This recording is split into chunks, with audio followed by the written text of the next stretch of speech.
All right, we're going to get started with questions. Our first one is going to come from Dave Wilson. Dave, go ahead.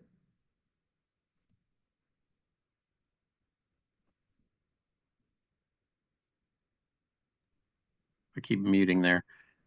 Sorry. Going back to the COVID year, you and Makuba and Taff obviously working out all the time together. He comes in this year. You win the Thorpe. You have the number one pass defense in the country. Is what sort of like magic power do the three of you have together, and what is the Andrew Makuba that we don't see like? For one, it all starts off with God. God just placing us here all together at the same exact time for a purpose that means a lot greater than us and any individual on the team. So, that's for starters. And then second, we all work hard and we push each other. And then the level of bond and the level of trust that we have.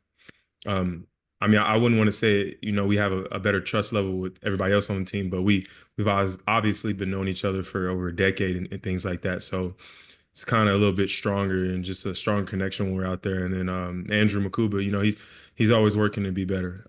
It starts off with his practice habits, the way he goes throughout the week. So when the game comes, he could just let it loose. Next question is going to come from Thomas Jones. Jahdae, good afternoon. Good afternoon. What do you recall from playing Will Howard when he was playing with K-State, and what have you guys learned last couple of games playing these mobile quarterbacks? That's a veteran quarterback there, a lot of ball, a lot of experience on him. Hats off to him. And then, then too, not downgrading his receivers at Kent State, but he has a better group of receivers here, better people he can work with to get the ball to. And then that's a strong kid, he's a fighter. He'll run the ball if he has to and things like that. So it's going to be a great challenge for us. Your next question is going to come from Cedric Golden. Hey, Jahdae. You guys gave up some chunk plays in the second half, which is uncharacteristic. What's the concern level going in against Ohio State? An offense is playing as well as any in the CFP. Again, it's not so matter the opponent. Just being enamored with us, paying attention and being dialed, very detailed to PK's plan and what he has for us, and just executing it at the highest level we can, which we know how to do and which we're capable of doing. So I would say just executing his plan to the best of our ability. Next question is going to come from Danny Davis. Hey today. You've obviously shown a lot of love for Michael and Andrew throughout the season. I'm kind of wondering about the other guys in your room, specifically Manny, Gavin. Just what have you seen from them throughout this season? Just growth, they'll keep making plays, but just growth and then being willing to learn from Coach Joseph and take the learning. But they're all coming along and also they're creating themselves value for special teams and things like that. But just growth and always being engaged on the team and always helping me to be better for myself and pushing me.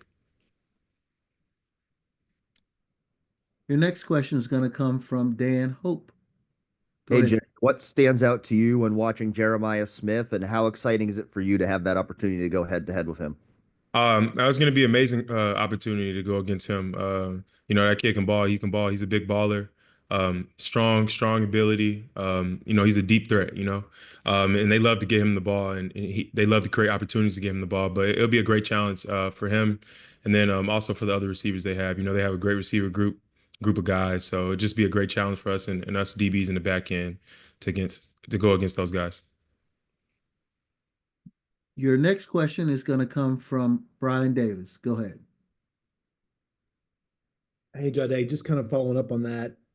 You don't go against 6'3" guys that often. Yeah. And so I'm just curious, do you have to change how you approach that because this person is physically bigger than the norm? I think everybody once they go in the game, you got to play your game. You can't change your game based off somebody else to get out of your position on how you play and things like that. So just being enamored with my game and how I do things, and also, game's a physical game. So he's a physical player, and I'll have to be also physical. I'm a physical player myself. So just being physical and just going at it. And I think that's the great thing about football, having an opportunity to go against amazing players. So it'll just be a fun opportunity to just go against those guys. Your next question is going to come from Corey Most. Corey, go ahead. What's up, Jahdae? Just So wanted to ask. What's up? I just wanted to ask about you take a lot of pride in watching film, and I know you love to study film. I'm just curious to see what you've seen from Ohio State. What has impressed you the most with this scheme that Chip Kelly and Ryan Day have developed offensively, especially since they kind of adapted it throughout the season this year? I mean, they have all around great players everywhere. I mean, starting from the veteran quarterback, two amazing backs, and then the receiver group. And just a veteran quarterback they have, and then just they create opportunities for those guys to get the ball in space. They try to get those guys their touches to see what they can do. But they love their explosive plays and things like that. So it would be our job to eliminate those explosive plays and just to play our game. Trust PK's plan, and then ultimately it'd be a good game. Your next question is going to come from Chip Brown. Hey, Jahdae, how important will the pass rush be in this game? Getting Howard, uncomfortable and not where he can just sit there and Yeah. dial throws. And then what's the team's level of confidence in Bert Auburn after his recent struggles? I mean, we'll start it off. Bert, he's made a lot of amazing kicks for us in the past. He's going to come up big when we need him. So whatever, if he could just block out the noise, he know we're riding with him. We got his back through it all. That's what a culture is here. No matter the ups and downs, we're always going to pick somebody up. And then for our D line, it's always good to create pressure. Mess up the timing of the routes and things like that. So I know our D line and our guys, they're going to get after it. And just amazing opportunity across the board for 11 on 11. Your next question is going to come from Kurt Bowles. Hello, Jahdae. How you doing, man? Good. Sorry, I keep saying you guys haven't played your best football yet. It's still ahead of you. Do you feel like y'all played y'all's A game as a team in the playoffs so far? And is that dangerous if you're not? No, sir.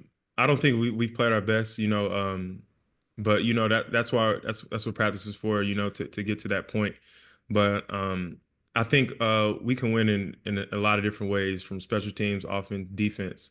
So that's what makes us an amazing team. But once we have all three of those pieces together, we're a very dangerous team. So that's the goal, to get all those three together on board, and we can just keep it rolling. Your next question is going to come from Sam Khan. Hey, Jahdae, what has it been like working with PK these last 4 seasons, and what is it about him that has helped this defense get consistently better year in, year out? He's a genius. He's always putting people in position to make plays, and he puts us in the best position to make plays. And I think, honestly, with the iPads, having the iPads this year, he's taken full advantage of it. He'll go down from each position group, from the D line to the backers, and then come over to the DBs with Coach Joseph with the iPad, and just to kind of help and fill everybody in. But he's an amazing play caller. He's very patient, and he tries to get exact on the money with the offense formation, what they have going, and what look they have, and the alignments and things like that. But he's literally a genius, and his plays are always putting us in position to make plays. We got 3 questions for you to close out. First, from Noah Gross. Hey, Jahdae, after the game, Andrew was talking about how this is your team. He talked about how he wanted you to make a speech for the second overtime to kind of get everybody going. When you hear your teammates talk about you in a leadership sense and say this is your team, what kind of goes through your mind? I mean, one, it's an honor. It's an honor to have that role, and to come from my peers and teammates and things like that alongside of me that put in the same amount of work I do. We sweat the practice together. We do a lot of hard things together, but coming from them, it means a lot. And it's an honor just to take that role. But that was big of him, just coming to me, seeing things in the right place. And I don't know where my mind was at, long game, but for him to just come up there and talk to me and give me the motivation to go talk to everybody else, that was needed at the time. But I mean, it's just an amazing opportunity to have a role like that. Next question is going to come from David Eckert. Hey, Jahdae, appreciate your time. I guess I just have to follow up on that one. What did you say? What was the message?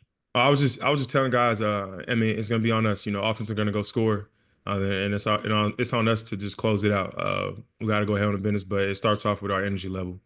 I think everybody was just down on throughout how the game was going and things like that, and we just needed a little bit of motivation, and I think that's what it gave it to it, and we went out there and we finished it. Your final question is going to come from Danny Davis. Jahdae, how would you describe Coach Joseph as a coach, and how vital has he been to you since you got here? Man, Since he got here. Sorry. Coach Joseph, he's one of the biggest pieces for me, honestly. You know, everything, all the success that I'm having. I mean, it's I would say 80% is because of him. The other 20, obviously, what I'm doing outside to take care of my body and things like that, and then my own film. But he's changed my life. He's changed my game just to make me a smarter player. I'm a better person, just how I handle business throughout the film room and how I watch film.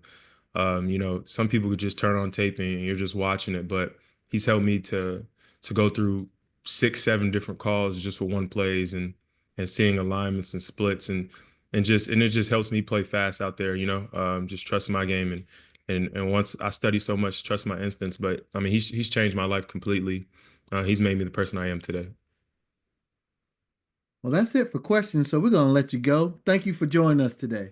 Welcome.